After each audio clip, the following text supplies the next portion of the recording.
Après la lecture du livre des rois, 2 Rois 17, 24, 29, 32, 33, on peut lire cette déclaration faite plus d'une fois, qu'il craignait l'Éternel. Cela aurait dû impliquer quelque chose. Je ne sais que dire au sujet du prêtre ou que penser à son égard. Il parla évidemment du Seigneur, de Dieu, leur enseigna quelque chose, mais ils reçurent cela purement et simplement de seconde main, pour leur propre convenance, pour les délivrer de leurs troubles. Aussi, nous pourrons conclure qu'ils usèrent du nom du Seigneur, qu'ils lui offrirent probablement une sorte de reconnaissance. Ils entreprirent une forme d'adoration qui était ostensiblement à son adresse, mais dans le tréfonds, ils ne le connaissaient pas.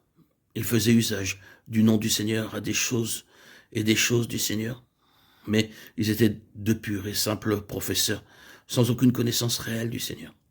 Leur religion était une imitation, une chose de seconde main, non pas quelque chose du cœur. Et ensuite, vous remarquez qu'en toute situation, de façon constante, ils se réfèrent et en défèrent à Babylone. Ils sont dans la servitude du roi de Babylone. Et ainsi, à cause de toutes ces choses, il y avait une base importante en faveur de cette hostilité à l'égard de Néhémie. Le test réel pour ces gens fut leur attitude à l'égard de cette chose qui est d'importance primordiale pour le Seigneur. La chose qui est la plus exactement conforme au cœur de Dieu et la plus proche de son cœur. Quelle position prennent-ils par rapport à cela? Eh bien, cela les démasque. Nous aurions pu prendre le sujet par l'autre bout et dire: nous avons donc ici des gens avec des chefs dont les noms sont mentionnés, qui sont hostiles à ce qui est tellement important pour Dieu et pour le ciel. C'est là leur position, leur attitude, leur esprit. Pour quelle raison est-ce ainsi? La réponse est essentiellement qu'ils n'ont aucune relation réelle avec le Seigneur. Quelle que puisse être leur profession, leur phraséologie, leur prétention, leur forme, ils n'ont eux-mêmes réellement aucune relation vivante avec le Seigneur. C'est là notre point de départ concernant ces gens. Mais nous allons un peu plus loin parce que nous avons quelques-uns de leurs chefs qui nous sont mentionnés et ces hommes étaient éminents. Tout d'abord, il y avait Sambala qui est appelé le Roronite, Néhémie 2.10. Cela signifie simplement qu'il venait probablement de Beth Horon, une ville samaritaine. Il venait de l'une des villes de Samarie. Il faisait partie de ces gens qui avaient été établis dans le pays par le roi d'Assyrie. Ils sont décrits dans le chapitre de Rois 17, 19, 24. Il était l'un d'entre eux. Il était de ce genre-là. Puis vous avez Tobia. Vous remarquez l'orthographe. Tobia. Ce n'est pas écrit comme cela dans votre Bible, mais c'est une écriture juste.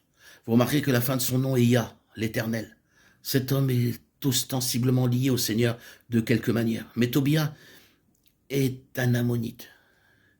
Et vous vous souvenez de la parole de Deutéronome 23.3, l'ammonite n'entrera point dans l'assemblée de l'Éternel, même la 10e génération et à perpétuité. Et ensuite la raison est donnée. Ils ont fait venir contre toi, à prix d'argent, Balaam, fils de Béor, de Pétor, en Mésopotamie, pour qu'il te maudisse. C'est l'arrière-plan de Tobia, quelque chose qui empiète sur l'héritage de Dieu, qui se trouve dans une sorte de lien et d'association avec lui, mais qui, dans sa nature, est réellement hostile au Seigneur.